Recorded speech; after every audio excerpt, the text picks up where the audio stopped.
Hello everyone. In this video, I will show you how to delete YouTube videos on mobile. So first of all, you have to open up your YouTube application.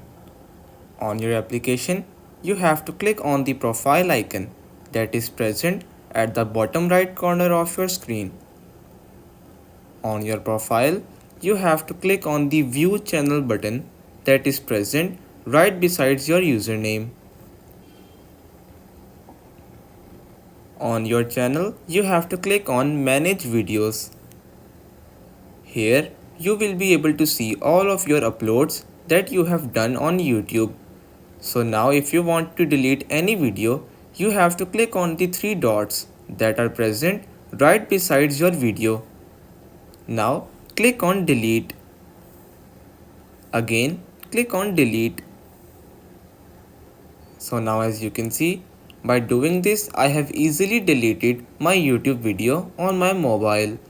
So that's how you can delete any YouTube videos on mobile. So that's pretty much all for today's video. Consider subscribing to our channel for more informative videos in the future. Until then, stay safe.